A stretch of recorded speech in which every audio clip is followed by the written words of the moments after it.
Listen, your bowling alleys don't even have like TVs. You still have to keep score on a piece of paper. I just want to say that the first word of the season was ass. And with that, welcome to season 2 of the Bullseye Podcast. Woo! Woo! We got renewed. We renewed ourselves. My name's Hefty. I'm joined by Carl, Juan, Phil, and Tyler for this episode. Big game, Tyler. Big game you guys just won. Indeed. Big game the refs just won you for. He was short. Excuse me? He was short.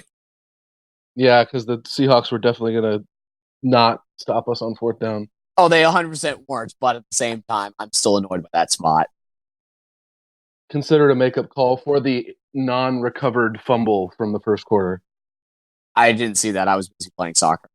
Yeah. All right, so for those who somehow missed all of season 1, this is the Bullseye Podcast. On this show, we basically shoot the shit, talk about USF sports, but this season we have a brand new segment we like to call the Snake Pit. That's the official never do that again. Snake Pit noise. So on the Snake Pit, we're going to be talking the Tampa Bay Vipers, which is the brand new XFL team for Tampa Bay, with Quentin Flowers, the greatest football player to ever play football, in Raymond James Stadium. And all the rest of the players we don't care about. Just kidding. We might end up caring about them someday. That'll be fun. There's some other Bulls on that team. We'll go through the depth chart later, perhaps. But what I want to start off with is getting everyone on the show, but also everyone at home, up to speed with the new XFL rules, which are super weird. I like them though. Yeah. Some of them I like, some of them I'm not a huge fan of.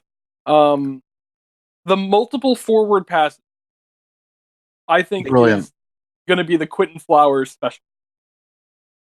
There's going to be no way you can stop Q on that. If he can throw the ball, like if they can do the double pass with him and he can either run or throw, or he's going to be absolutely unstoppable. Well, they could tackle him. Yeah, but you have to account for both. I think it's a really, really good idea, because if you are the quarterback and you're throwing to your wide receiver and you happen to be like behind the line and he drops it, that's a live football. That's a fumble.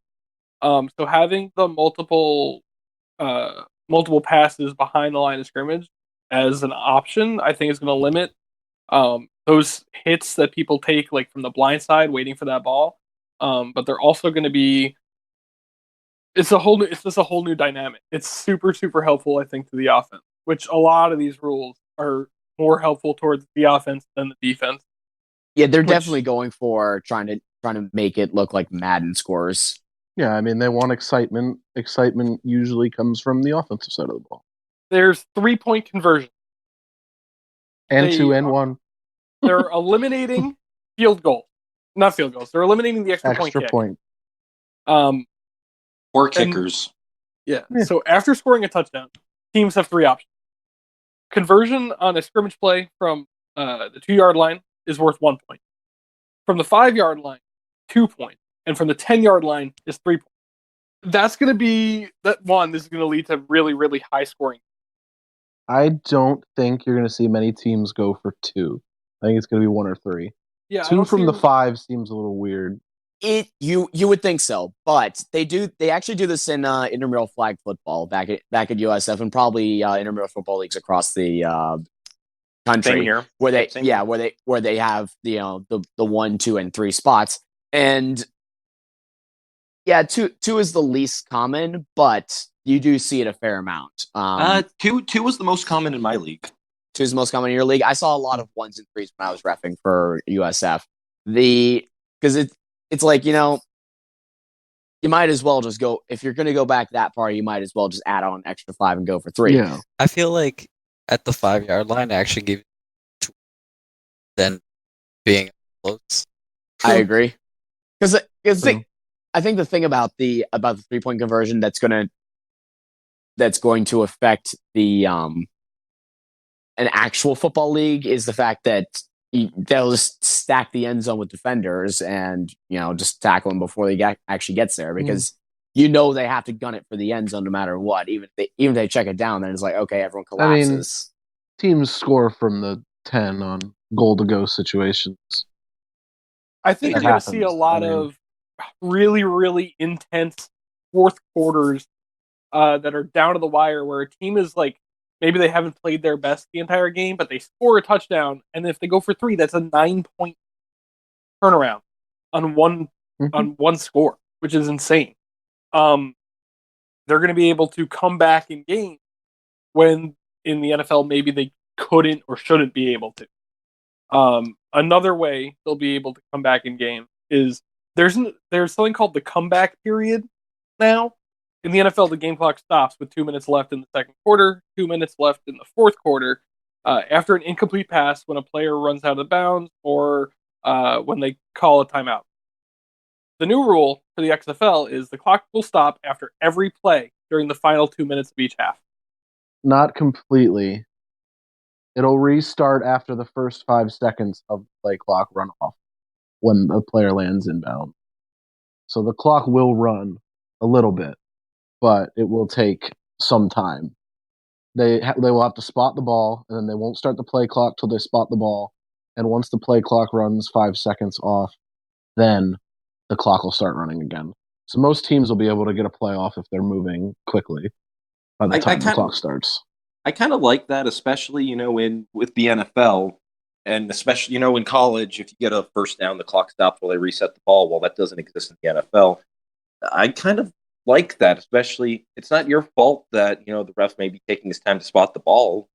So I kind of like that if you're not getting punished for that. The one rule I was kind of hoping for that actually came out of the Arena League that I thought was fun was if you were trying to run the clock out, you had to get positive yards for the clock to run. So let's say you're trying to run the ball to end the game and you get a 2-yard loss. The clock actually stopped, so you had to get positive yards for the clock to run. I thought that would have been a fun rule. The nice part about this is you will not be able to, because of that rule and the play clock only being 25 seconds, you can't start kneeling out the clock until you're under him with the ball. So it will eliminate that a little bit. It's not as much as what Phil might be suggesting from Arena Football League, but it will still cut down on the ability to run it out. I love the quote that Oliver Luck gave when he was explaining that rule. It was like, as a former quarterback, I loved being able to take a knee with 1:40 left in the game, but now, but it's not exactly exciting for the fans to watch. And I'm an old school fan, right? So like I live for strong defense, strong running game, and respect in the fourth quarter when instead of running up the score, the team kneels down and ends the game. But I do see how it's a huge time waste.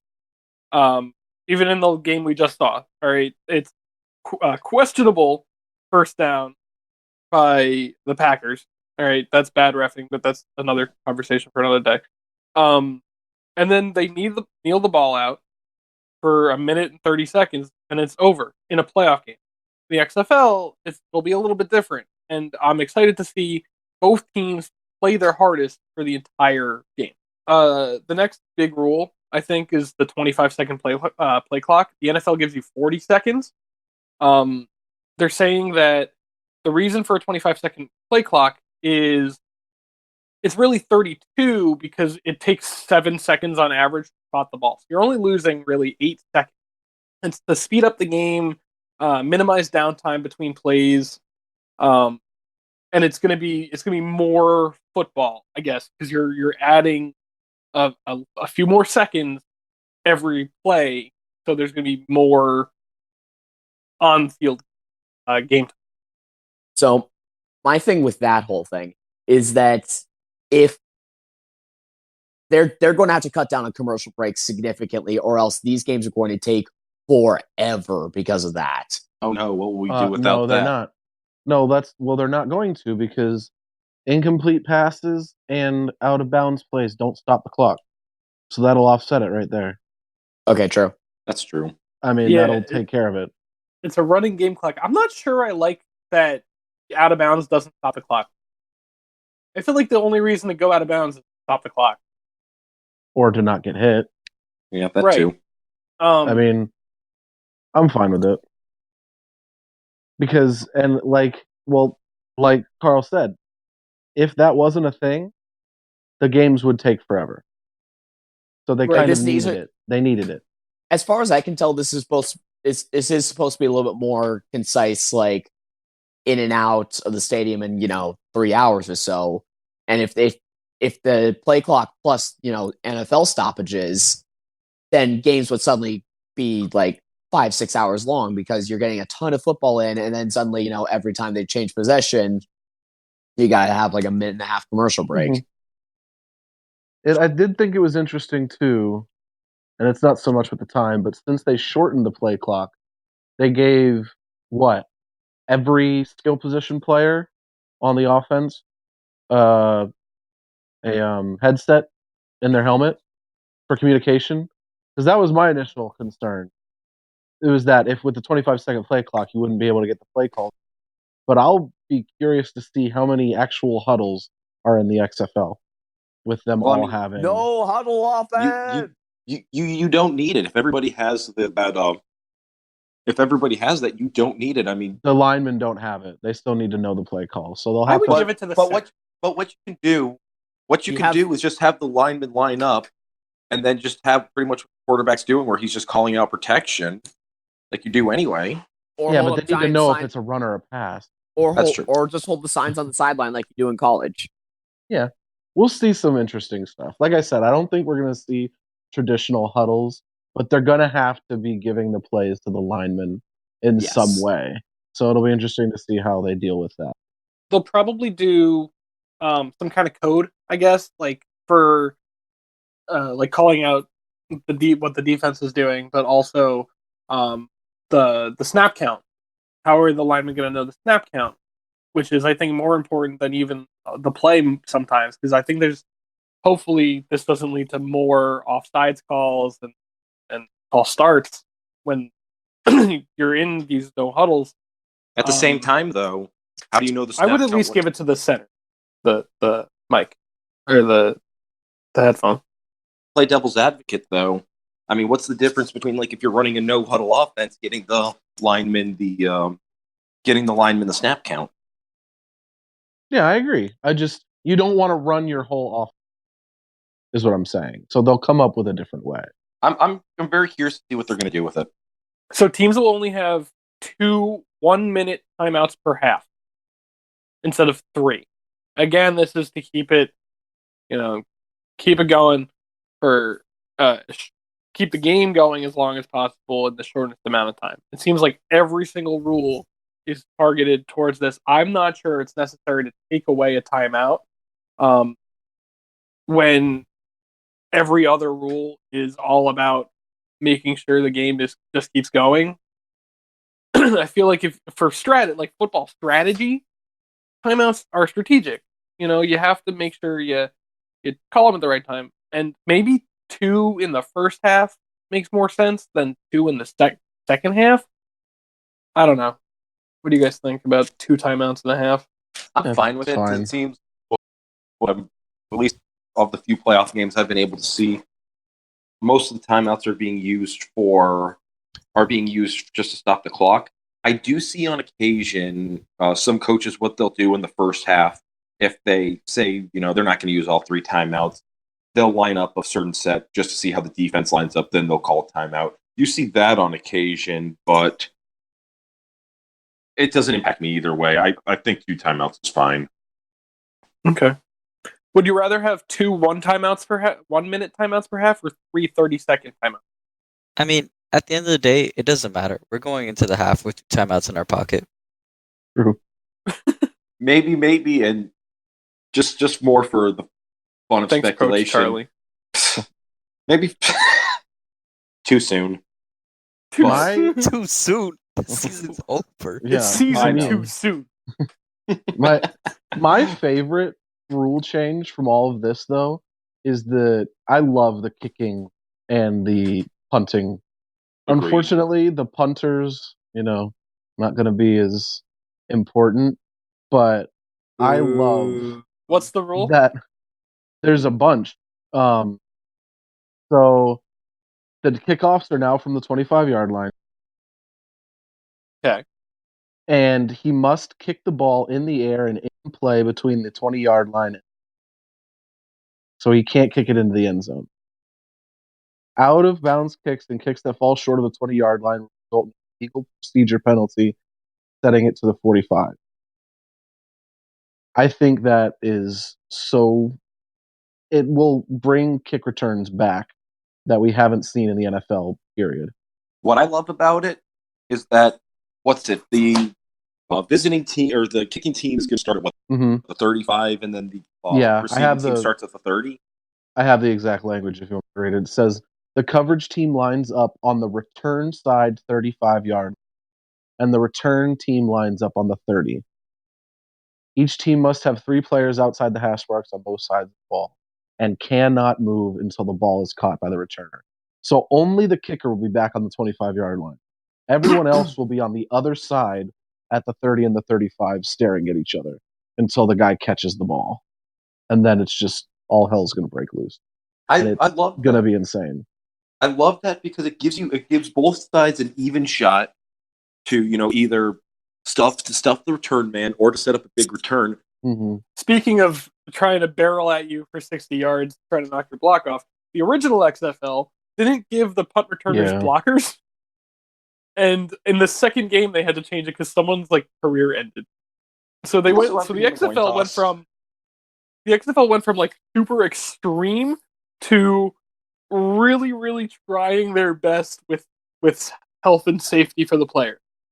And I think the NFL is going to see after either the XFL works or it doesn't. But I think the NFL is going to take some of it, some of these safety precaution rules, because this is really a sandbox where anything can happen and everything will happen. This is the rules not feel like it's just two teams going in their backyard and just playing football. Yeah. It feels like it could be a lot of fun. Yeah. Yeah. And I really hope the NFL takes this kick because kickoffs are pointless. They either need to adopt this or just start everybody on the 25 every time. Because that's all it is. Which would suck because one of my favorite NFL players of all time is Devin Hester, right? The king of the kick return. Nah, Dante Hall, bro. Bless it. Dante Hall is not as good as Devin Hester at kick return. Hester has every record. Tyler's a Packers fan. He's not allowed to like Devin Hester. True. I don't know. At least he's honest. But Devin Hester, Dante Hall was a Chief, so it's not like I'm picking a Packers player over. Yeah, but you're choosing not to pick your rival's glory hound. All I'm trying to get to is Hester has every single record, and they're like 110-yard kick return. We won't see that in the XFL, and I'm kind of disappointed because I'm a real big, long kick return guy. But we'll see more kick returns in general, which I'm happy. Yeah. Did you want to go over the... I was going to say, I want to go over the punting too, because I think that's fun too. So the punting team cannot release past the line of scrimmage until the ball is kicked. That's also intramural rules for punting. So they can move laterally once the ball is snapped. They just can't cross the line, right? They just can't cross the line. And the best part is if the ball goes out of bounds inside the 35-yard line, major touchback and it goes to 35. So there is no more coffin corner. Oh, I'm a coffin corner guy too. Yeah, I'm very, very disappointed about that, honestly. Being able to coffin corner on a semi-regular basis is a hell of a skill. It is a skill. I think that's being disrespected a bit here. Yeah, punter lives matter. Well, no, seriously. The interesting thing about Pat McAfee is he's on the broadcast for the XFL as an on-the-field correspondent, which is something I've never seen before. The broadcast team are putting a broadcaster on the field. They have to be off the field, I think, before the ball is snapped, but they're going to be able to interview during the game on the field. No more Bubba cams? Thank God. It's just but he is one of the greatest punters of all time. A huge going to be a Legend. huge face of the XFL. And I wonder what his thoughts would be are on this punting rule. The coffin corner is dead when it comes to the XFL. And it's arguably the best thing a punter has in their arsenal. Yeah. So, Pat McAfee, if you're listening, hit us up with what your thoughts are on this punting rule. Where I was reading, it says that fair catches are permitted, though disincentivized. Weird word. Irrational. from It's not there. I can't find it. Well, from what I was reading, yes, you can do a fair catch, but because people can't start running at you until the ball's kicked, even You if might you as well have, grab a couple extra yards. even if you have great hang time, you're going to have some chances to run. So unless the kick is just flubbed or something, you have really no incentive to call a fair catch. All right, I see it here. And Phil really did explain it. Yeah. The that's it. XFL has instituted 2 rule changes to address these concerns. All out-of-bounds kicks create a touchback, major to 35, and no punt coverage players can release after the ball is kicked. This will create an average distance between the punt return and nearest defender of 11 yards, versus similar leagues of 6 yards, creating less reason for a fair catch. So you Yeah. have double the length to get around. Yeah. I still think people are going to get hit. It's football. People are going to Well, get that's more of their Madden awareness rating than anything else. Nah. So Oh. what's left? The overtime. rule? Overtime. overtime. Oh, boy. This is Well, going to be shootout. fun. Oh, Mhm. they definitely took out that whole debate over that the NFL's having there. Should both teams touch the ball? Because both teams are going to get it 5 times. I love this. It's a 5-round Yeah. overtime. Basically, each possession starts at the opponent's 5-yard line, and the offensive team has 1 play to score. If they score, it's like any shootout. You know, if they score, they get a point. If not, you get an X, and then you move on to the next.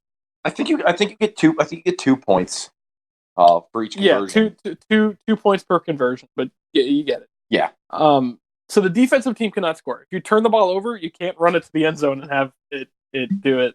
Oh. I know. I'm not sure if they'll keep that, but I get it for the sake of time in overtime. To just okay, guys, next one. It didn't. That's fair. Which is basically like a goalie making the save.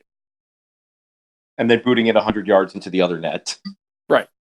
So there are penalties.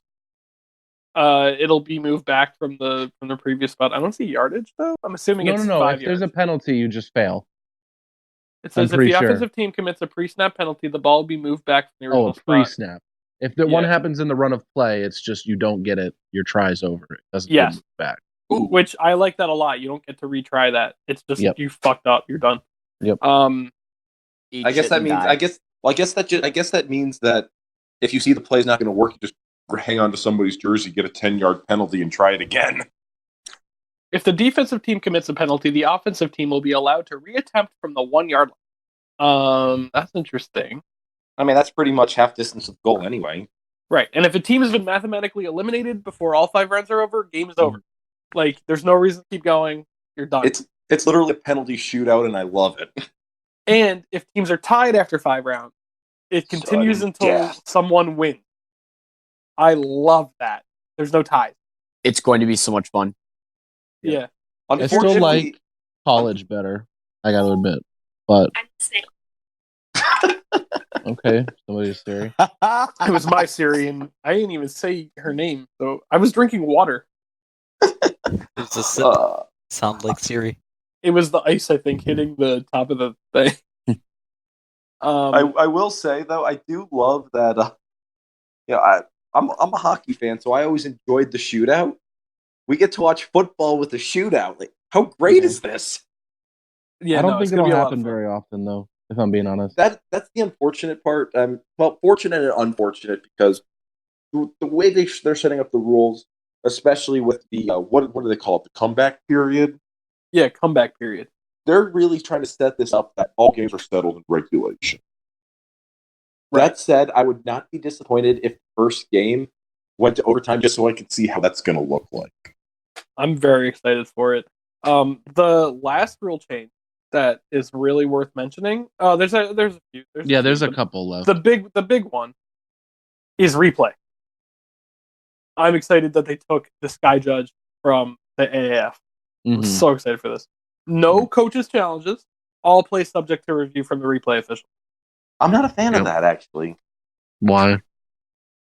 The one thing I felt that the NFL did better than college with regards to reviews is the NFL says we will, if it's a scoring play or a turnover, we'll look at it. We'll look at anything in the last 2 minutes of a half. Anything else is on the coaches.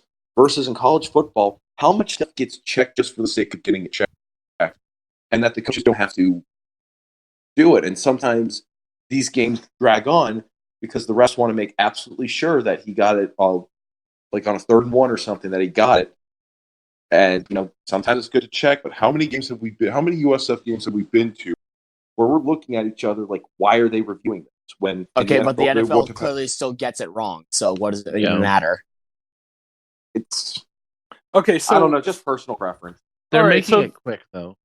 And another way that this works for you, Phil, is the list of reviewable plays is identical to the NFL prior to 2019. So before the crazy review, pass interference thing, Oh my god, that's not in this anymore. The exception is the replay official can correct obvious errors involving player safety any point throughout the game. So if the on-field ref call, I guess I'm not sure if there's a targeting rule specifically, but Or if they miss a targeting call and if they miss a targeting call, the replay official can say that's targeting or out. If that's an example, I don't know if that's actually in this league. Or you can also change any egregious, obvious error that would have a significant Orleans impact would- on the outcome. So in the XFL, New Orleans would have gotten that pass interference called. Yes. Yes. They are penalty enforcement is one of the review plays. It's on. What do you guys think though of a ball spot as a referee who's solely responsible for spotting the ball?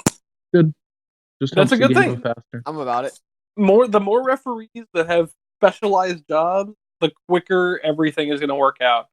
Because then you don't have to have these big huddles with like 5 referees who all might have seen something, but 3 of them were on the other side of the field and actually thing. Having the line judge be specially permitted to only look at the line of scrimmage and whether or not the ball got past the first down makes a lot of sense to me. I can get Um, on board with that. For sure. The less he needs to focus on, the more likely it is he'll actually be able to get the right spot. It's as simple as that. The only thing that we missed in all of this is catch. It's 1 foot, not 2. Yeah, Oh, yeah, college that's rules. big. College rules. So I like that. I I like always it. like 1 foot over. I've 2. always been a big fan of the college catch rules. I mean, I think those can be a little bit more spectacular because you're not worried about trying to get both feet in. You can lean out and you can lay out a little bit better for them. And also, so the definition of a catch, after you catch with one part of your body in the field of play, is it's any part of your body count. And if you maintain control of the ball long enough to perform a football act, so basically the old NFL rule, where if you can pitch it or hand the ball off or advance it or Turn up field. anything, it counts as a catch. You don't have to go all the way to the ground and Take 5 and steps, then no one tap knows dance. what's going on. This is another save time situation, and the NFL catch rule is so confusing and complicated. It's all anybody talked about for 3 years, and now it's pass interference because one problem led to another. No one has any idea what a catch is in the NFL anymore, and I think this is a good way to solve that problem. I know what catching the NFL is. You have to catch the ball, but while you're going to the ground, you have to tap dance and cook a steak and then hang on to the football. And the This is steak correct. has to be medium rare. Oh yeah, if it's well done, you're out of the game. Yeah, you're done. No. If No. it's medium, you're out of the game. If it's rare, it's just no catch. I like my steaks medium, but you could blast me if you want.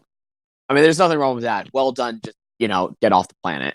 We asked them politely yet firmly to leave the game. Is there a rule of that Vince McMahon has to start every season by walking out in front of one of the stadiums and screaming, "This is the XFL"? That was a surprisingly good That Vince was really McMahon good. I impression. will give you that. There's some smaller rules here. All these are called common sense rules, which I like. It's like they get everybody else like, hey guys, Lol. fix this. It's easy. Illegal man sense. downfield. No ineligible player shall be or have been more than 3 yards beyond the line of scrimmage until a passer throws a legal forward pass that crosses the line of scrimmage. A player is in violation of this rule if any part of his body is beyond the 3-yard limit. Nice and I don't simple. know. I don't know how that's going to work. Screens, because screens a lot of the time are not thrown past the line of scrimmage. So I want to see how that works. It'll be interesting. The rationale here is for the RPO. Like this rule is specifically written for the RPO. Yeah. Because I'm curious to see how that works for double forward passes, because when you have a guy like Q, you throw the ball behind the line of scrimmage to a guy who can either throw it or run it. I guess that would be kind of another form of an RPO in the sense of the word. The one thing about that is if you're running that wide receiver screen pass that we've kind of been talking about, the offensive line really isn't in that play anymore. So they should really just stay where they are, and that should, in that specific case, be an issue with the double forward pass, because that's going to become a little game with there's 3 or 4 receivers that are lined up over there, and really just them. the last rule of any note really is 10-minute halftime. He can come back. All the time you got 10 minutes. It's fine. I like that. I think right now in the NFL it's like 15 minutes, so it's one less commercial. Something like that. I wonder if that's the case, they'd even have a halftime. Well, I mean, let's say it's a championship game and you have a halftime show. You can do what the NFL does, that the Super Bowl halftime is always a little bit longer.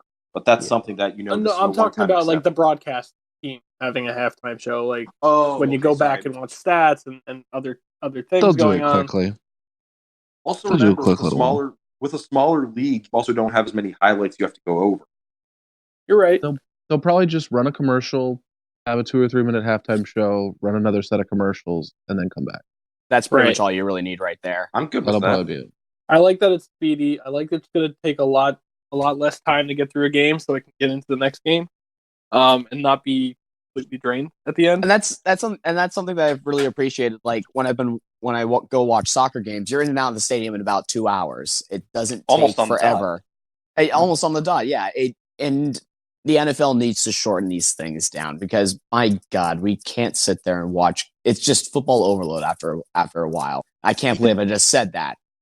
Even the game I was at, when I was at the Bills playoff game, there was even getting in the third and fourth quarter where you have so many commercial breaks, and I'm a huge Bills fan, and I'm thrilled to be there. But it gets even to the point where it's like, okay, come on, let's move this along.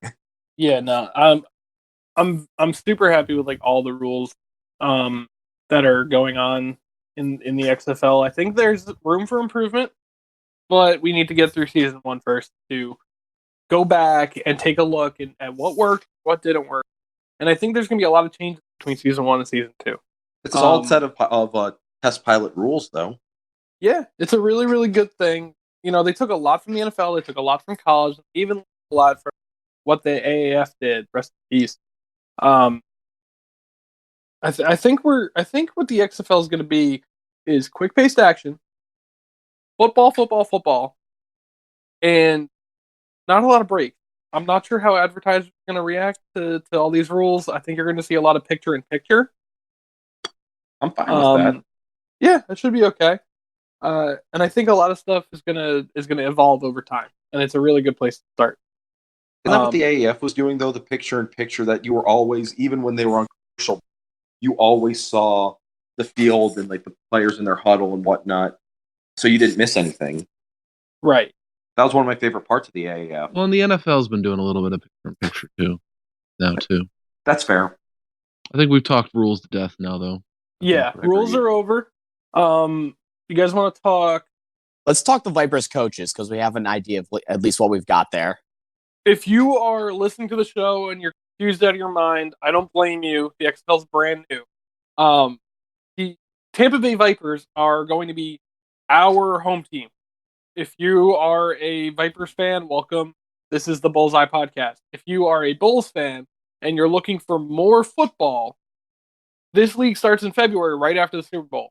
And you're going to be thrown in to a lot of action regarding the XFL, the Tampa Bay Vipers. We're going to be talking about it every single week during the season. It's a good way for us to connect as a fan base and learn about all these new players, all these new coaches, this whole new team. It's going to be a lot of fun. At least for me, it's going to be a lot of fun. I hope everyone else has a lot of fun. Just remember, we are not a journalism. We're not a journalism. Never been. Never will be. But let's get started talking about these Tampa Bay Vipers, them Snake Boys, and learn about head coach Mark Trestman. So, head coach Mark Trestman. Some of you might know him from his stint in the NFL. He was the head coach of the Chicago Bears for 2 years, 2013, 2014. Nobody cares. I know him fairly well because of that. Tyler might know him because of that, because Tyler's a Green Bay fan. Yeah, exactly. Tyler loves him, but for the wrong reasons, unfortunately. Just like I love Mitch Trubisky. Exactly. You can go eat shit. Oh. And I'll be honest, he didn't really impress me in the NFL, but something that I can't help but consider the fact that he had a couple stints in the CFL. He's got 3 Grey Cups under his belt there, and 2 Coach of the Year awards. That's hard to argue with. Obviously, the first 2 were in 2009, 2010.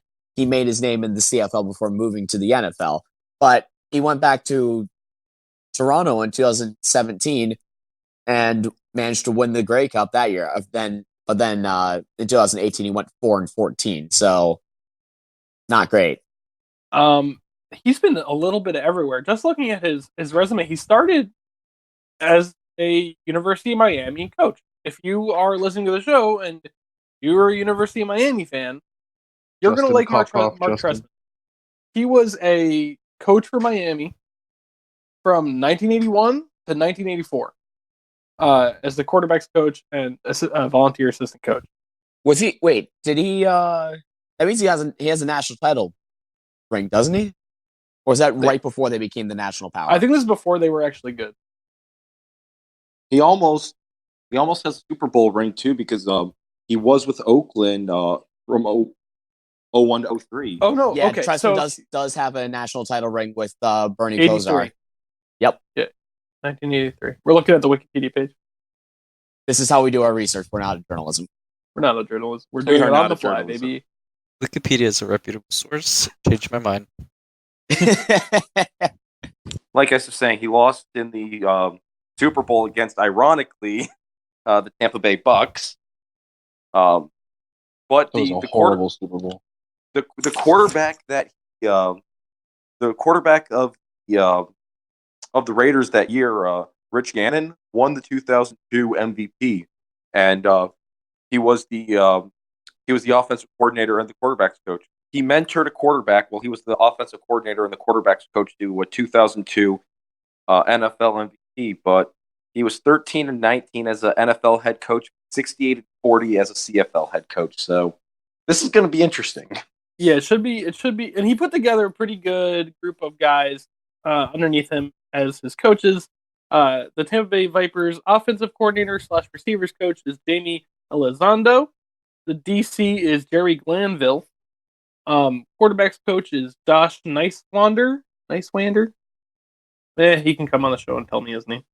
Running backs coach is Justin Poindexter, and that's a smart ass name, so he's probably a smart ass coach. Offensive line, Jonathan Heimbach. I think it's Heimbach. I want to say Heimbach. Tight ends coach Pete Manjurian. These are names. These are some weird ass names. I love them. Okay. Defensive line coach Bert Hill. Linebackers coach Mike Archer. Secondary coach William Fields. And assistant secondary coach Billy Parker with Frank Gans Jr. is your special teams coordinator. I Who do has want the to better make coaching staff, USF or Vipers? In terms of names, or just in Do it terms in of whatever them actually terms being you would good? like. In terms of names, I don't think anyone beats US. We have some of the best names, but this is close. I mean, our head coach has 2 first names. What more do you want? I was always told not to trust anybody with 2 first names, but we'll see how it goes. while we're mentioning USF, I do want to mention that there is a USF connection in the front office of Vipers. Josh Bullock, the president of the organization, he back in 2018 and 2019 was the senior associate AD of development and was the vice president of corporate partnerships at the Rays from 2010 to 2018. So a local guy is running the show. There are a bunch of USF players to root for, even if you don't pick a favorite. If you're not a huge fan of the Vipers, there's a bunch of other teams to go around and pick because there are USF players. If you're a Vipers fan, you have Quentin Flowers and Alcana Dillon. Sean Price. Remember Sean Price? He is a Dallas Renegade. Quintarius Eatman is on the Seattle Dragons. And he's with BJ Daniels on the Dragon. So, and I'm sure there's more who've been picked up over time. They're going to be huge factors for their teams. And if you don't follow any team specifically, you're going to want to follow their journey.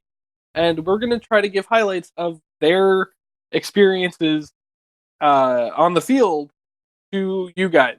So we're going to be following those players and their season just as much as we're going to be following the Vipers.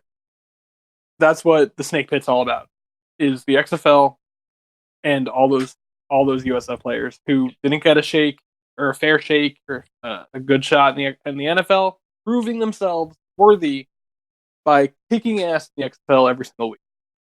Look at Dearness Johnson. He balled out in the AAF, and now he's on an active roster, if I'm not mistaken. Yeah, he's on kick return for the Browns, and he had a really good year at kick return. So I'm excited to see what players are going to ball for former Bulls are going to ball in this, and see maybe if they can get a look in the NFL. Technically, he's not on an active roster because he's not active right now. Oh, Fair. Okay, smart. Boom. Can you do me a favor, or somebody look up if BJ is going to be the one in the Seattle? Sure. He is the one. He is the one. Okay. I wasn't Don't fact 100% check me, sure. but Yeah, that's where I'm kind of at. I think he's going to be the one, but I don't remember who they drafted to be. I think he was there assigned. One was assigned, and then the rest they drafted.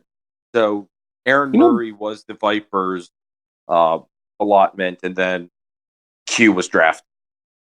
Which the reaction when Murray was announced over Q, that reaction was pretty funny.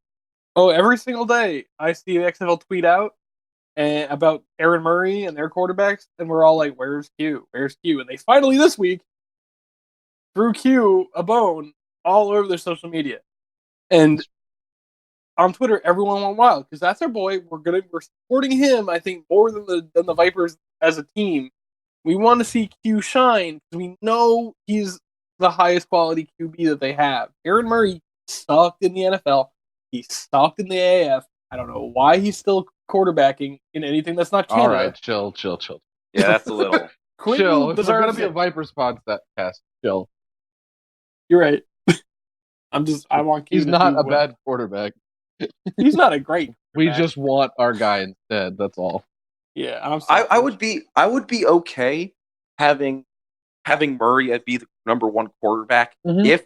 if the Vipers realize what they have in Q, kind of have him act as a running back, for lack of a better term, but somebody who's gonna, you could do like a direct snap pass or take advantage of that double pass rule. Let's say a Wildcat. Kind of, but the rules that the XFL rolled out, Q could be an absolute X factor in this with his ability both to throw and make people look stupid and juke them. So I'm excited to see what what they're going to do, but we all know what their Twitter page is going to look like if Q's not the starter. He's not going to be. I'm pretty Okay. sure. Yeah, I don't see a world where PJ Daniels is starting on this team because the other quarterbacks are Chase Litton from Marshall, Brandon Silvers from Troy, and I'm trying to find if there's anybody else on this roster as a quarterback. I think there was one, but I think he's now with the Lions practice squad, if I heard correctly. Yeah, so They killed BJ their Daniels is quarterback, right? definitely the number one, like for sure. He's the only one. There's a Seattle roster breakdown on blitzanalytics.com, and they're going over the four of them. For BJ Daniels, it's, and I quote, a scrambling QB whose accuracy wanes unless he gets into a rhythm. And that's all they have to not say on false. BJ. I don't know. He's a 2-time Super Bowl champion. So treat him He with is. respect. That is true. Speaking of a champion, I see if I can find the tweet. Apparently, there's going to be, unless something happens, another bowl is going to win. Another bowl is going to win a Super Bowl this year. There's Austin Reiter is on KC, Nigel Harris is on Tennessee, MVS on Green Bay, and Kofi Amichia on 49ers. So we're going to have another can't Super Bowl lose. champion. Love it. You'll love to see it. Let's transition out of the snake pit. Carl, keep adding the just sound that Juan made earlier.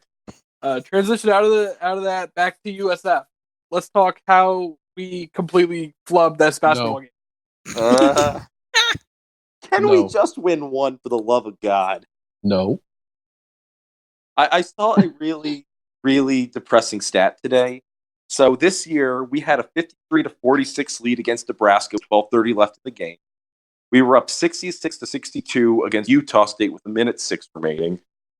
We were up 57-47 against FSU with 6:13 left in the game. And today we were up 51-37, and that was capitalized on David Collins absolutely slamming the ball. Kind of remind me of the DePaul game last year where he somehow jumped over the arena and slammed it like you would see on NBA Jam. But, all 4 games this year, winnable games, would have been big program wins, and we couldn't get it done. And it's frustrating. I just don't get it. What do we have to change? What do we have to change to Yetna get back. these W's? Okay, There's yeah, stats that we could The change. thing is with Yetna, regardless of whether or not we have them, we're in, and we got to live in the world we live in, right? So we don't have them. We're in these games We're until the close. last 5 minutes, and then we just completely stop playing the way that we should. We're right there, but you can't win when you shoot 1 of 10 down the stretch. I don't get it. Juan, go ahead. We shot 2% I was just going to say Oof. that. Memphis shot 54% from the field. Like, come on now. Right. And David Collins, for 38 minutes, made 6 of 14 shots. All right. He's the savior. He's really, really good. We love David Collins. He's got to improve. He's either forcing too many shots that aren't going to go in, or there's no one else except for Dawson who had over 10 shots up. Are they just not getting open? Castaneda only had 1 shot and missed. Are we not spreading the ball around? When you don't have a true inside threat or a true 3-point shooter, it is really hard to get quality shots. Because when you don't have a quality 3-point shooter, nobody's rushing out to cover and opening up space. You don't have somebody in the post that's dominant. You don't have somebody going down and double people so that your guys on the outside are open. We don't have a true person on either one of those things, so we're always going to have this issue. And Michael Durr and Maricevich, give them credit. They're trying to fill that gap that Kerr and Yetna are left. But the best way I can see it is, do you guys remember when Loxa, she was at her best when everybody was terrified of Courtney and they could only put one on at her, and she made people pay. That's kind of the feeling I'm getting with Durr and Maricevich. Yes, they're playing pretty well. They're playing hard, but having Getting on the floor as the person that defenses had to rely on made life easier for Durr. Now he's still playing pretty well, but His free throws could use some work. well, that's the whole team. But David Collins went 11 for 50 from the free throw line today, so he's actually excused from that today. Listen, of our 16 made free throws, David Collins made 11. So that means if he went 11 for 15, that means the rest of the team went 5 of 11. Only 3 people even took shots. So really, it's up to Durr, who missed 6. He went 3 for 9. Oof. Also, Q went 2 for 2 though. That's progress. listen, I would hope he could at least make free throws since he missed 8 shots. But anyways, the point I want to make is David Collins spent a lot of time at the line. So I want to know like how much of his 6 of 14 on the field was actually him being fouled and not making it. But also, Marcevic doesn't belong on the field. I think he should just be a manager. He's tall for no reason. Yeah, 11 minutes, no shots attempted, 2 We just rebounds. don't have bodies. We don't have bodies to replace him. I don't feel like. We don't To have. replace Yeah, him no, with we somebody don't else? have. We don't have forwards. We're a team of guards. Just go small, honestly. Small Yeah. and fast. And But when you go small, you need someone to hit shots. And do and Memphis was already having no issues getting dunks and layups. Yeah, I mean, and part of that's not even a knock on South Florida. Didn't Memphis have the number 1 recruiting class in the country this past offseason? Yes. So, and that was but we without were Wiseman. up by 14. Their best one's not playing. That's true. Look, it's frustrating. Yes, we're right there though. It's what do we need to do to get over the top? listen, We play. Go ahead. we're very close to being there. We're also very close to not being there. We need to be really good at something. And right now, we're good. We're just average at everything. About Solid everything. jacks of all traits without ever excelling at one specific thing. I And would we need say to. Well, this is a big weekend though, because we go to the wrong side of I-4 on Saturday, and I feel like that's one where we need a W there. Yeah, Yeah. Face in Melbourne. if They've you been if you floundering. beat UCF, you might inject some life back into this team, because when you give up in the last bit of the game after doing your best the entire game and you can't finish, because they can't finish. In no high profile game this year have they finished. It's not an effort issue. Effort's not the problem. So I'm not going to say like they're giving up, but They're What- worn out. Something is changing between the last 10 minutes that It that could be makes they're them worn out. completely ineffective. it could be they're worn out. I mean, look at the women's team last year. Obviously, we had a lot more injuries, or the women had a lot more injuries last year. But how many games for the women were in last year until the last 5 minutes where they just ran out of gas? So maybe losing 2 of their key players, now more people are playing more minutes. I mean, Collins went 38, Dawson went 38, Durr went 28, Q Brown went 24, 31. Q went 31. Your It was- starters combined for almost all the minutes. Your minutes off the bench, Marcevic with 11, Castaneda with 18, which he had kind of a rough game today, but I've been happy with Castaneda's development for the most part this year. And then Rashawn Williams went 12. So The that's biggest 41 issue minutes total on your bench. for today, the biggest issue was Memphis's talent showed up in the second half. I was sitting there watching the game, and I was sitting with Shelby's dad, and I just said, look at how long they are. Just literally. They just have better athletes. They do. And it was bound to catch up eventually, because at the end of the game, we kept driving, and they were blocking every single shot we threw up That's fair. because they had so much length.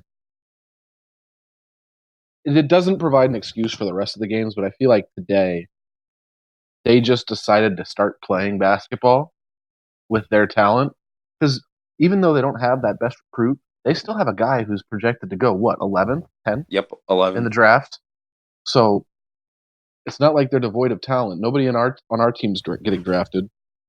Let's also remember, though, that next year, and I hate looking forward to next year, but we have a 4-star shooting guard coming in. We have a 6'10 center coming in, and then a 6'8 transfer from Iowa State. So reinforcements are coming. It's disappointing because we thought this was going to be the year off the CI, that this was going to be the year we either made the tournament or but we were on the bubble time. I choose to believe that we're close, and part of it is I believe in Brian Gregory. I think we're close because we are going toe to toe with a lot of good teams, with the exception of SMU, which just wasn't our day and all went wrong. But over the last couple of games, almost beat FSU, should have beat FSU, kicked the crap out of UConn, which I know they're bad, but that's always enjoyable beating UConn. ECU, I had a problem with the last play, down 2, and the whole play was just designed to, we want to get fouled, which Q puts up an absolutely terrible shot, and ECU gets the ball back, and that was it. And then But we were with Memphis the whole time. That exactly what you just said, though, is what I've been saying, is like, when you don't have something that you're really good at the end of a game, you're going to have plays like that because you don't have a play that you can go to and get, you know? Like, how many times, I remember the SMU game last year where David Collins hits a 3 almost at the buzzer to win the game. Yes, he made a really good play, but then you also had another big threat on the floor like Yetna that SMU had to account for. This year, it's pretty much, especially with Memphis' size, they were daring us to drive it, and because they knew they could block it, and down the stretch, they blocked everything. It's frustrating. We're close. Please get over the top soon, and please, for the sweet love of God, beat that school in Orlando. USF, in happy news, USF women's basketball beat Tulsa today in convincing fashion, 68-52. An expected Harvey result, good. but a good one as it is. It's good to see Cindy Harvey get going after starting the season on the IR. So if she can get going, because this basketball gods absolutely hate this team with injuries, because Maria Alvarez went down. Oh, God. That was bad. That was really bad because she went down basically the same way as Pinzon. But then again, Pinzon was out warming up that game. And Pinzon played 32 minutes tonight. Yeah, so at least it's nothing that, at least so far, it doesn't look like it's anything that we're going to be losing players out long term. But man, really? And they also play.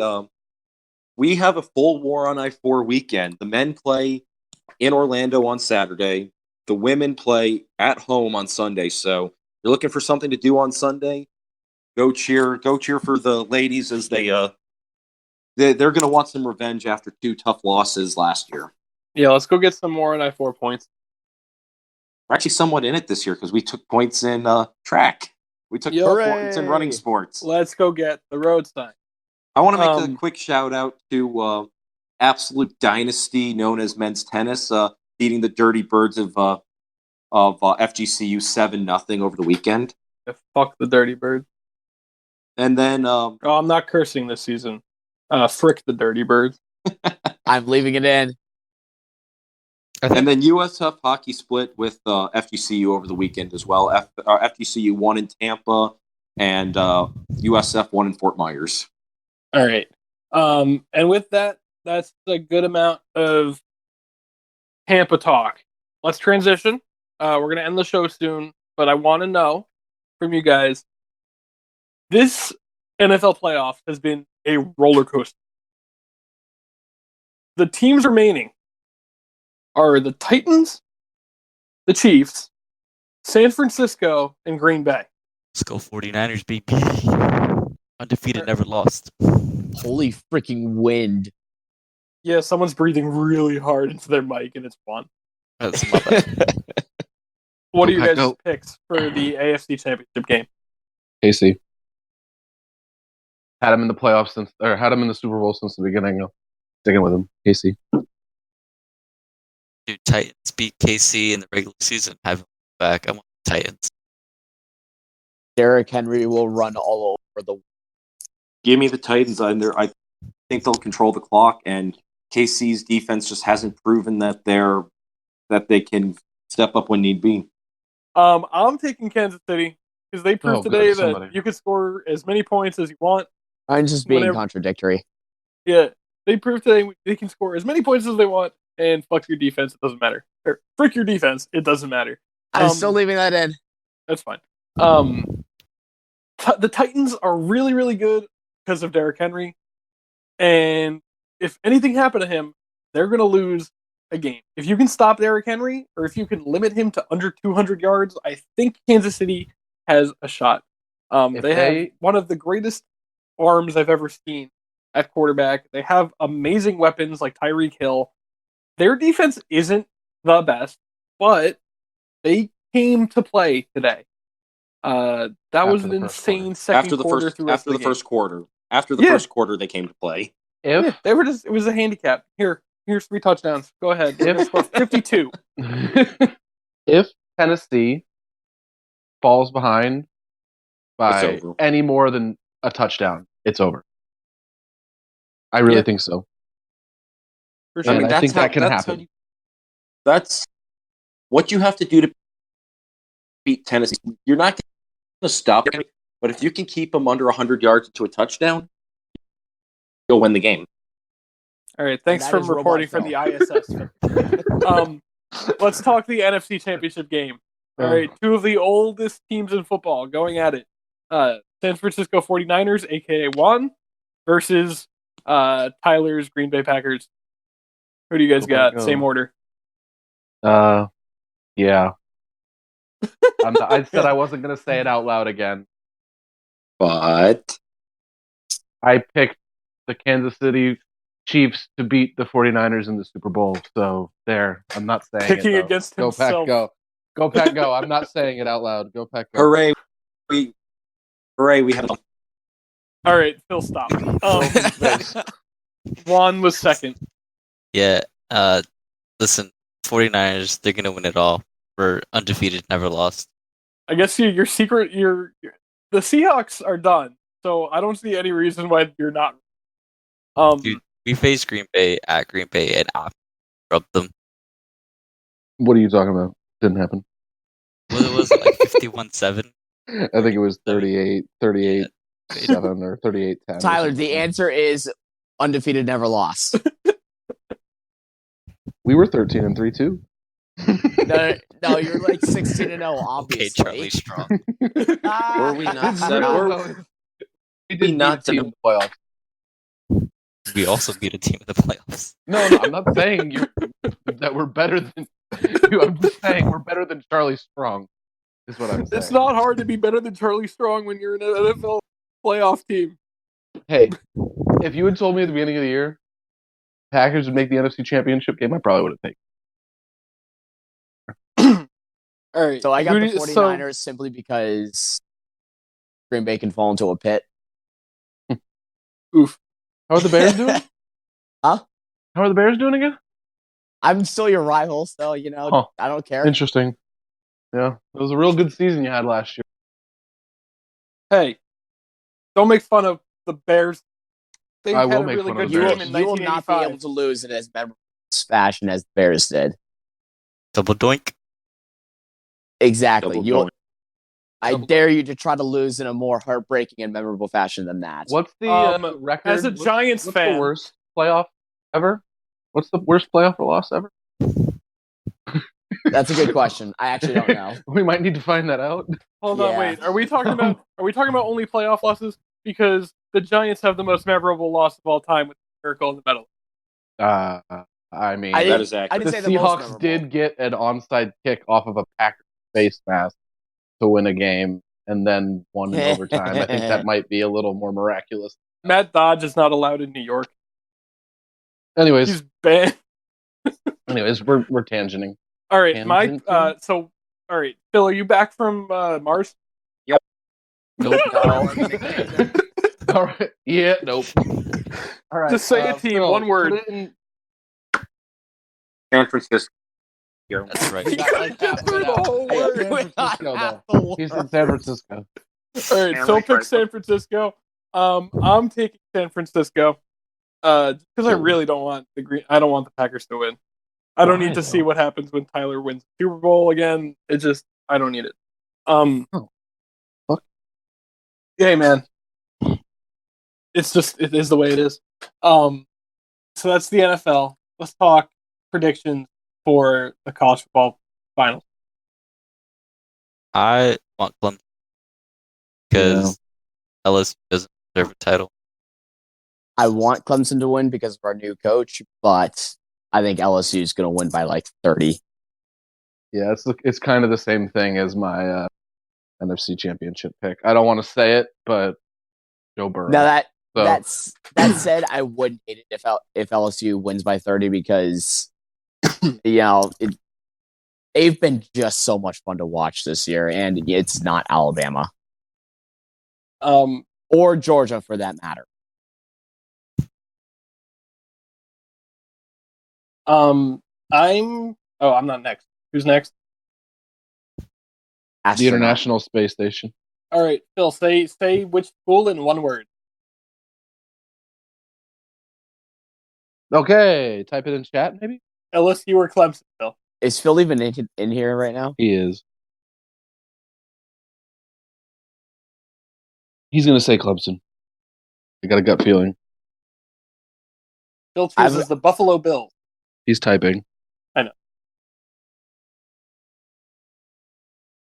How long does it take? But we're to not type looking one for a word? novel, bud. LSU LSU. won't be a blowout, but LSU is more battle tested. I'd say that's fair. Trevor All right, Lawrence has that's never fair. lost. I'm Actually, taking never LSU. lost. That's amazing. Trevor Not like the Lawrence has 49ers. lost 2 Never games lost in in his college career. college. I'm taking LSU because I've taken LSU since ever on every single prediction I had. So I'm going to keep taking them. The bookmakers see it as a high scoring affair with the over under at 69.5. That's fucking. The over is minus 106. What? The under is minus 115. And that's as Oh, of God. January 12th at 2 p.m.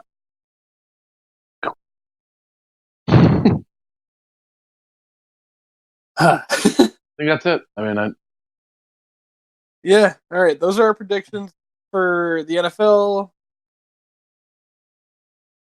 That's all we got for episode 1 of season 2 of the Bullseye Podcast. Welcome to the Snake Pit. We're so excited to get to the beginning of XFL football. I just wish this NFL playoffs would get out of the way so we can watch some real football. excuse me. I think me and Juan are coming to your house now to fight you. Your team I would doesn't love count, if you Tyler. guys came over. I did already. I moved out. You did. You did. All right. A couple hours Um, away now. Yeah, true. Have fun at your new gig. All right, let's go. End the episode. Yeah, I'm ending it. I wanted to congratulate my buddy on a job well done. Get over it. That's it for this episode. You can follow us on Twitter at BullseyeCast, or on YouTube. We have our YouTube channel. We put every episode up there as a video, so go check it out. We're everywhere podcasts live, every single platform. If you listen to some weird platform, we're probably still on that one anyway. Check us out every single week throughout the XFL season.